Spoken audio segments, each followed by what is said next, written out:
Hello everyone. चलिए, आज का वीडियो का टाइटल आपने सुना ही होगा कि थर्ड आई चक्रा एक्टिवेशन कैसा होता है। ये जब स्पिरिचुअल अवेकनिंग होती है, आज दो चीज़ हम सीखेंगे। और एक चीज़ हम सीखेंगे वो है कुंडलिनी अवेकनिंग जब होती है तो क्या हमारी बॉडी में चीज़ें होती है जिसकी वजह से हमारा चक्रा एक्टिवेट होने के बाद हमें सेंसेशन फील होने लगता है। ठीक है।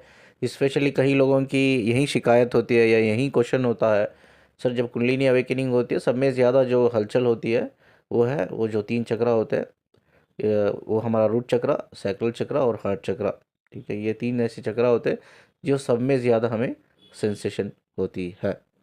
आज का जो टॉपिक है, हम बहुत साइंटिफिकली बात करेंगे। जो भी चीज़ें मैं बात करूँगा वो स्क्रीन पे आप एक वीडियो देखोगे, जो वीडियो देख के आपको समझ में आएगा कि मैं किस बारे में बात कर रहा हूँ करके।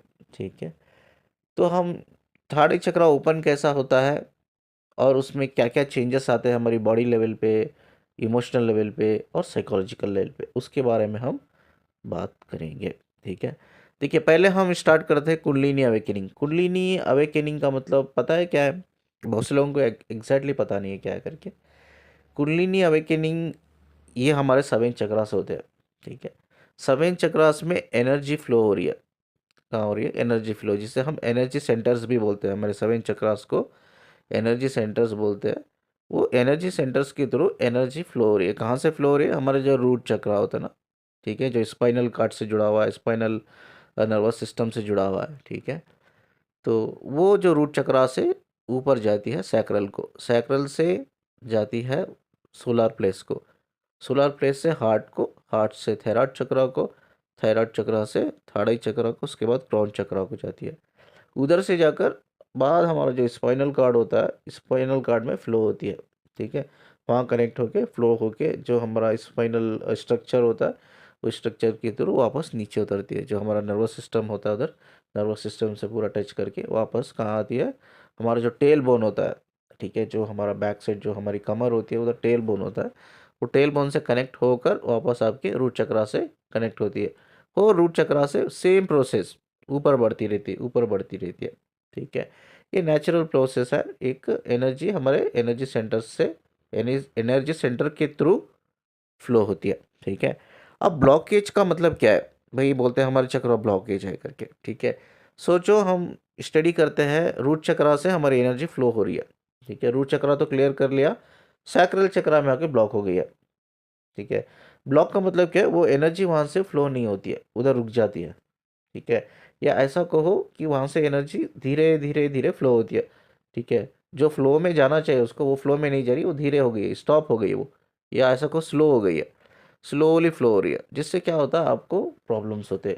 एक फिजिकल लेवल पे भी आपको प्रॉब्लम होती है, इमोशनल लेवल पे भी, या साइकोलॉजिकल लेवल पे भी। ठीक है, तो सोचो उधर आपने वो चक्रा को हील कर लिया। ठीक है, वो चक्रा को हील करने के बाद ऊपर जाती है। ऊपर अगर क्लीन है, आपका चक्रा ओपन है, हार्ट से आपका जो हार्ट चक्रा है या सोलर प्लेस है, वो सेंटर क्लीन है, वहाँ से वो फ्लो होती है, नेचुरली वो फ्लो होती है। अगर सोचो आपका हार्ट चक्रा के ऊपर थायराइड चक्रा, उधर ब्लॉकेज है, फिर से उधर रुक जाएगी, स्ट्रक हो जाएगी। ठीक है, या स्लो फ्लो करोगी, उसे बोलते हैं ब्लॉकेज। उसको बोलते हैं कि हम आपका चक्रा ब्लॉकेज है करके। अब ये ब्लॉकेज होता क्यों है? ये 6 रीज़न होते हैं ब्लॉकेज होने के। मैंने कहीं वीडियो में बताया, मैं फिर से रिपीट करता हूँ। पहला रीज़न होता है हमारे नेगेटिव थॉट्स। ठीक है, कोई भी इंसान के चक्र ना 24/7 ओपन नहीं रहती है। ऐसा कहो कि भाई 365 डेज जो साल के होते हैं, 365 या 366 भी होते हैं जो साल के होते हैं, ऐसा नहीं कि साल भर ओपन रहता है, आपकी एनर्जी जो है नेचुरली फ्लो होती है, ऐसा बिल्कुल नहीं है। इंसान के चक्र ब्लॉक होते हैं, अनब्लॉक होते हैं, ब्लॉक होते हैं, अनब्लॉक होते हैं। छः रीज़न है उसके, उसकी वजह से वो ब्लॉक भी होते हैं और उसको क्लियर करने से अनब्लॉक भी होते हैं। पहला रीज़न जैसा मैंने बताया, नेगेटिव थॉट्स। नेगेटिव थॉट्स, हम किसी और के बारे में नेगेटिव सोच रहे हैं, वो भी एक पार्ट है। जब हम खुद अपने ही बारे में खुद हम नेगेटिव सोच रहे हैं, वो भी एक पार्ट है। ये दोनों नेगेटिव ही है, ये दोनों से ब्लॉक होता है। नेगेटिव बिलीफ, ठीक है, नेगेटिव बिलीफ में क्या आता है? हमारी सोशल कंडीशनिंग। भाई हमारे दादा परदादा ने जो भी गाइडेंस हमें दी है, तो वी आर नॉट श्योर कि वो सच में 100% सही है करके। अब मेरे परदादा को किसी ने कुछ बताया था, वो मेरे दादाजी को बताया उन्होंने, मेरे परदादा ने, और मेरे दादाजी मेरे डैड को बताया, और मेरे डैड ने मुझे बताया। ठीक है, अब इम्पॉर्टेंट क्वेश्चन ये है, जो इंफॉर्मेशन एंसेस्टर से आ रही है, यानी कि कंडीशनिंग, सोशल कंडीशनिंग, क्या वो इंफॉर्मेशन सच में जेन्यून है, सच में सही है? हो सकता है मेरे परदादा को किसी ने बताया था, वो गलत बताया है, एंड वही गलत इंफॉर्मेशन एक जनरेशन से दूसरे जनरेशन को ट्रांसफॉर्म हो रही है। तो ये गलत इंफॉर्मेशन को ब्रेक करना ही स्पिरिचुअलिटी है। ये गलत सोशल कंडीशनिंग को ब्रेक करना ही स्पिरिचुअलिटी है। ठीक है, ये फॉल्स पैटर्न को ब्रेक करना ही स्पिरिचुअलिटी है। तो अगर मैं स्पिरिचुअली ग्रो हूँ, अवेकन हूँ, जो मेरे परदादा ने, मेरे दादा ने, मेरे डैड ने मुझे जो बताया, आई नीड टू रिसर्च कि क्या सच में ये जेन्यून है, सही इंफॉर्मेशन है। जब सही है तो I need to take forward, अगर गलत है तो मुझे वो पैटर्न को ब्रेक करना है। यही स्पिरिचुअलिटी है। ठीक है, तो बिलीफ जो होती है ना, हमारा एंसेस्टर से होती है, वो नेगेटिव भी हो सकती है, उसको भी हमें काम करके, रिसर्च करके उसको भी हमें हील करना है, करेक्ट करना है। ठीक है, तीसरा होता है नेगेटिव इमोशंस। यस, हमारे इमोशन नेगेटिव होने की वजह से भी एनर्जी पे ऊपर हमारा असर पड़ता है। ठीक है, एनर्जी के ऊपर, एनर्जी फ्लो के ऊपर असर पड़ता है। और चौथा है नेगेटिव इंटेंशंस। यस, इंटेंशंस भी सही होनी चाहिए। गलत इंटेंशंस रखकर अगर कोई काम आप कर रहे हो तो आपके एनर्जी फ्लो पे भी असर होता है। और पांचवा है जो सब में इम्पोर्टेंट है, वो है फियर्स। यस, फियर्स इज़ बहुत स्ट्रॉन्ग नेगेटिव एनर्जी है, फियर्स। ठीक है, इसको भी हील करना होगा। फियर्स हो गया, इनसिक्योरिटी हो गई। और सिक्स्थ है हमारे अनवांटेड या अननेसेसरी डिज़ायर्स। ठीक है, जो वो डिज़ायर वो खुद आपने डेवलप किया अपने अंदर। ठीक है, it's not require at all, वो आपके लाइफ से कोई कनेक्शन है ही नहीं वो डिज़ायर का। वैसे अननेसेसरी डिज़ायर्स को, अनवांटेड डिज़ायर्स को ख़त्म करना, ये 6 ऐसी चीज़ें हैं जो हमारी एनर्जी फ्लो पे बहुत ज़्यादा गहराई से इफ़ेक्ट करती है। ये 6 चीज़ों पे कोई इंसान प्रैक्टिकली अगर काम कर लेता है तो वो अपने चक्राओं को ओपन और हील करेगा या हील रखेगा। तो अब क्वेश्चन ये आता है कि हम चक्रा मेडिटेशन कर रहे हैं, हम चक्रा मेडिटेशन कर रहे हैं, क्या मेडिटेशन से सच में चक्रा हील होते हैं? मेडिटेशन है क्या? मेडिटेशन मैं सिंपल से बताऊं, मेडिटेशन क्या है? जहाँ आप फिजिकली रहते हो वहाँ मेंटली रहना है। एग्जाम्पल के लिए अभी मैं बैठा हूँ एक जगह, ये वीडियो रिकॉर्ड कर रहा हूँ, जहाँ मैं फिजिकली हूँ वहाँ मैं मेंटली हूँ अभी। ठीक है, मैं दोनों तरफ से उधर ही हूँ, जहाँ मैं बैठा हूँ उधर ही हूँ, प्रेजेंट मोमेंट में ही हूँ। ठीक है, ना मेरा माइंड डाइवर्ट हुआ है, ना ही मेरी बॉडी इधर उधर जा रही है, बैठी है एक जगह। और मेरा माइंड जहाँ मेरी बॉडी बैठी है वहीं मेरा माइंड भी बैठा है, डाइवर्ट नहीं हुआ है। ठीक है, जहाँ माइंड डाइवर्ट नहीं होता, प्रेजेंट मोमेंट में, सेम मोमेंट में आपकी बॉडी एंड माइंड प्रेजेंट होती है, that is called a meditation. ठीक है, प्रेजेंट, अपने माइंड को प्रेजेंट सिचुएशन में, प्रेजेंट मोमेंट पे, प्रेजेंट पॉइंट पे रखना ही दैट इज मेडिटेशन। मेडिटेशन अपनी बॉडी और माइंड को बैलेंस करने के लिए है यार, समझा करो। ठीक है, उसको बैलेंस करने के लिए है। बट क्या चक्रा मेडिटेशन से सच में लोग हील होते हैं? ऐसा नहीं होता। चक्रा मेडिटेशन क्यों बनाया गया है? सिर्फ पता करने के लिए कि यार मेरे अंदर कमियां क्या है, पता करना है आपको। और पता करने के बाद ये मिल गया आपको, ये मेरे अंदर ये कमियां है, तो तब आपको उस कमियों के ऊपर काम करना है। ठीक है, फॉर एग्जांपल मैं बोलूँ कि मुझे टू व्हीलर चलाना है या फोर व्हीलर चलाना है। ठीक है, अब फोर व्हीलर चलाना है, मैं बस मेडिटेशन में बैठकर विजन कर रहा हूँ, मैनिफेस्ट कर रहा हूँ, इमेजिन कर रहा हूँ, या लॉ ऑफ अट्रैक्शन लेवल पे मैं ट्रैक करने की कोशिश कर रहा हूँ कि यार देखो मैं कितनी तेज़ी से गाड़ी चला रहा हूँ और क्या स्पीड में चला रहा हूँ, कितने मज़े से चला रहा हूँ। तो क्या ये मैनिफेस्ट करने से मैं जाकर कोई भी गाड़ी उठाकर स्टेयरिंग पे अपने हाथ रखूँगा तो गाड़ी चलने लगेगी क्या? नहीं चलने लगेगी। मुझे जाना होगा। ठीक है, मुझे किसी की हेल्प लेना होगा, मुझे अपने हाथ स्टेयरिंग पे रखने, मुझे खुद सीखना होगा, समझना होगा। ठीक है, तब थोड़ा हो सकता है मुझसे कुछ गलतियां हो सकता है मैं एक्सीडेंट हो जाए मेरा, मुझे चोटें लगे, मार लगे, ब्लीडिंग हो, कुछ भी हो सकता है। Everything is fine. मैं सबके लिए तैयार हूँ, मुझे पता है यार ये सब चीज़ें होने वाली है, होंगे, होंगे तो होंगे। तो इस I am not worried about it, मैं करूँगा। ठीक है, मैं I will take the risk. ठीक है, तो मैं रिस्क लेकर, मैं प्रैक्टिकली जो चीज़ को जब मैं सीखता हूँ तब वो डर धीरे धीरे जाता है। जैसा जैसा चीज़ें, जैसे जैसे स्टेयरिंग पे मेरा हाथ होता है, जैसा जैसा मैं परफेक्ट होने लगता हूँ बाई टाइम, बाय मेरी मेहनत से, मेरी समझदारी से, जैसा जैसा मैं चलाने सीखता हूँ फोर व्हीलर को, वैसा वैसा वो फियर जो है मेरा ख़त्म होने लगता है। अब मेरे अंदर इतना ज़्यादा फियर है, फोर व्हीलर चलाना है, मुझे चलाने नहीं आता, मेरे अंदर फियर है, और बैठे बैठे मैं मैनिफेस्ट कर रहा हूँ, तो क्या हो जाएगा क्या? ऐसा नहीं होता है। चक्रा हीलिंग सिर्फ मैनिफेस्ट करने से या हीलिंग चक्रा मेडिटेशन करने से नहीं हील होते हैं। हमें सिर्फ पकड़ना है। चक्रा हीलिंग मेडिटेशन मतलब पकड़ो, कमी क्या है आपके अंदर पकड़ो, कमी के ऊपर प्रैक्टिकली काम करो। That is called actually healing, chakra healing. ठीक है, तो घर में सिर्फ 1 घंटा 2 घंटा मेडिटेशन करने से चक्रा हील नहीं होते। कोई आपके अंदर फियर है किसी चीज़ को लेकर, आप कैच इट एंड उसके ऊपर प्रैक्टिकली काम करो। सोचो कि मुझे प्रैक्टिकली कैसा निकलूँ इससे बाहर में। That is more important. अब बैक टू द टॉपिक। अब हम कुंडलिनी अवेकेनिंग के बारे में बात कर रहे थे। कुंडलिनी अवेकेनिंग, जैसा मैंने चक्रास के बारे में, एनर्जीज के बारे में मैंने बताया। ठीक है, तो दो चीज़ की लैंग्वेज होती है। एक सोल होती है हमारी, ठीक है, उसकी एक लैंग्वेज होती है फ्रीक्वेंसी लैंग्वेज। सोल एक लाइट के फॉर्म में होती है, और लाइट की जो भाषा होती है फ्रीक्वेंसी। यूनिवर्स की जो भाषा होती है वो फ्रीक्वेंसी ही होती है। ठीक है, वो सोल के बाद क्या होता है, एक हमारा सोल ऑरा आता है। वो सोल ऑरा क्यों होता है? वो जो सोल होती है वो डिवाइन होती है, वो डिवाइन को प्रोटेक्ट करने के लिए वो ऑरा होता है। वो ऑरा के बाद हमारी स्पिरिट होती है। स्पिरिट किस फॉर्म में होती है? स्पिरिट जो है ये एक एनर्जी की फॉर्म में होती है, और वो एनर्जी का एक लैंग्वेज होता है, that is we called vibration. ठीक है, इसे वाइब्रेशंस कहते हैं, जो language of your spirit, language of your energy. ठीक है, जिसे हम उर्दू में नफ्स कहते हैं, जैसे स्पिरिट को नफ्स कहते हैं। ठीक है, तो अब क्या होता है, ये ऑरा प्रोटेक्ट करता है सोल को। तब ये हमारी स्पिरिट गंदी होती है, यानी कि ब्लॉकेजेस होते हैं। ठीक है, अगर हमारा चक्रा क्लींजिंग हो गया, एक्टिवेट हो गया, हीलिंग हो गया, तो ओपन हो जाएगा। जब हमारे सारे चक्र ओपन हो जाएंगे तो ये जो ऑरा होता है, सोल का ऑरा एक डोर की तरह होता है, वो ओपन होता है। तब जाके हमारी सोल हमारे स्पिरिट से कनेक्ट होती है। That is called self union. यानी कि सेल्फ यूनियन एक सेकेंड स्टेज है। स्पिरिचुअलिटी में 3 स्टेज होते हैं। स्पिरिचुअल अवेकनिंग स्टेज में, स्पिरिचुअल अवेकनिंग स्टेज 3 होते हैं। एक होता है आपका कुंडलिनी राइजिंग या कुंडलिनी अवेकनिंग, दूसरा होता है सेल्फ यूनियन जो अभी मैंने बात की, सेल्फ यूनियन कैसा होता है, तीसरा आपका होता है वो है complete awakening, that is called enlightenment. ये 3 स्टेजेस होते हैं। अब हम बात करेंगे इस दौरान क्या होता है। अब हम पहले कुंडलिनी अवेकनिंग को क्लियर करेंगे, बाद हम थर्ड आई चक्र ओपनिंग के बारे में बात करेंगे। अब एक बहुत साइंटिफिक इंफॉर्मेशन मैं आपको देने वाला हूँ। आप वीडियो देख रहे होंगे, स्क्रीन पे एक वीडियो प्ले हो रहा है, एक ढांचा नज़र आ रहा है उसमें, ढांचा। ठीक है, जो स्केलेटन बोलते हैं हम लोग। अब उसमें कुछ हमारा नर्वस सिस्टम भी आप देख रहे होंगे वीडियो पे। ठीक है, क्लियरली उसमें रग जमे हुए, एक दूसरे से कनेक्ट हुए हुए, कनेक्ट हो गया एक दूसरे से, सब जॉइंट है, सब पैर में है, सब जॉइंट में है।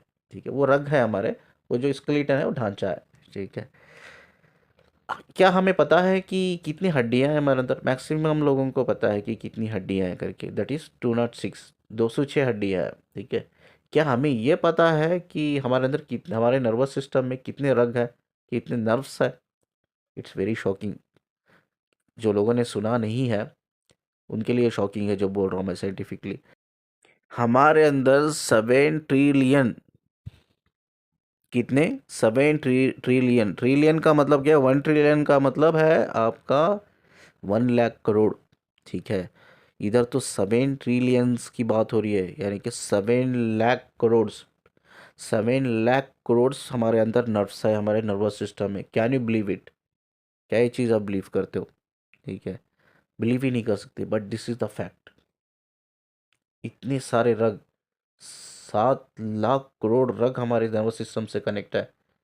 ठीक है, हम बिलीव ही नहीं कर पाते, इतनी आसानी से हम इस बॉडी के साथ रह रहे, जी रहे, लेकिन इस बॉडी में बहुत कुछ ऐसी चीज़ें हैं, जब हम स्टडी करेंगे we can not believe it. ठीक है, तो इन इन 7 लाख करोड़ में, तो इन 7 लाख करोड़ नर्व्स में इलेक्ट्रॉल सिग्नल्स पास हो रहे हैं। ठीक है, अब इलेक्ट्रॉल सिग्नल्स, आप एक वीडियो देख रहे होंगे, वो वीडियो में देखो।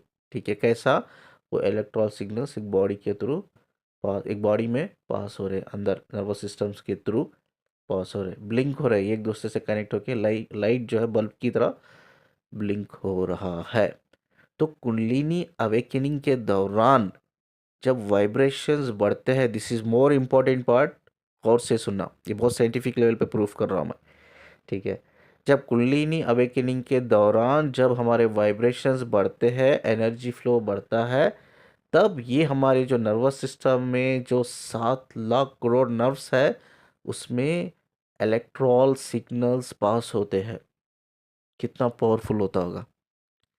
जब ये सिग्नल्स हमारे नर्वस सिस्टम से पास होकर स्पाइनल कॉर्ड से कनेक्ट होके हमारे ब्रेन के न्यूरॉन से कनेक्ट होते हैं।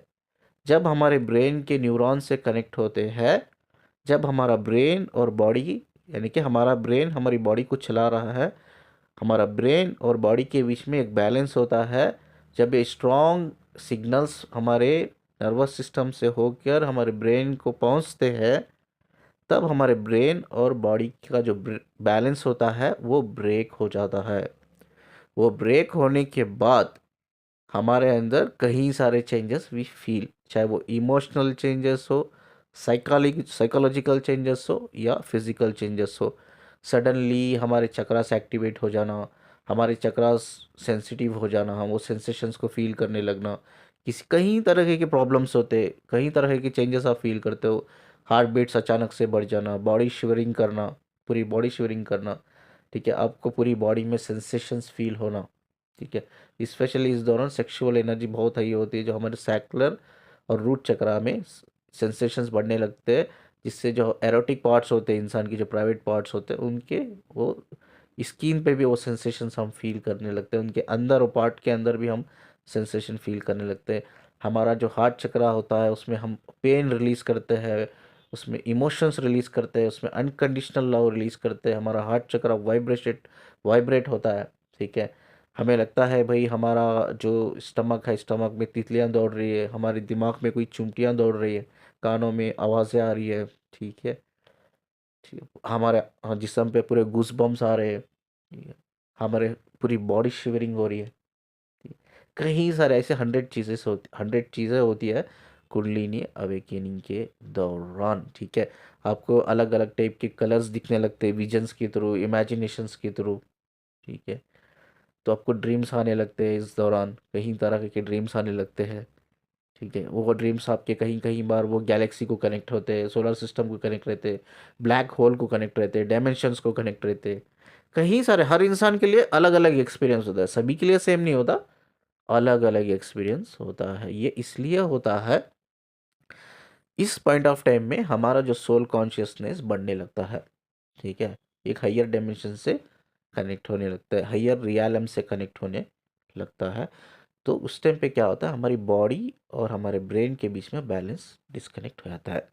स्क्रीन पे मैंने लिखी हुई एक इंफॉर्मेशन डाली हुई है, उसमें ये अक्सर क्वेश्चन आता है मुझे, सर ये कुंडलिनी अवेकनिंग के दौरान या हमारी एनर्जी वाइब्रेशन बढ़ने के दौरान हमारा रूट चक्रा और सैक्रल चक्रा ही क्यों एक्टिवेट हो जाता है, क्यों हमें उस हाई सेक्सुअल एनर्जी फील होती है। लेकिन डिफरेंस क्या है, मैस्कुलिन में जितनी हाई होती है फेमिनिन में उतनी हाई नहीं होती है। उसका रीज़न मैंने आपको बताया है। फेमिनिन का जो सेक्सुअल हार्मोन्स होता है उसे एक्सट्रोजन कहते हैं, और मैस्कुलिन के अंदर जो सेक्सुअल हार्मोन्स होता है उसे टेस्टोरोन कहते हैं। टेस्टोरोन 8 से 10 गुना पावरफुल होता है एस्ट्रोजन से, यानी कि फीमेल हार्मोन से, इसीलिए उनको ज़्यादा सेक्सुअल एनर्जी फ्लो होती है। यही एक साइंटिफिक रीज़न है।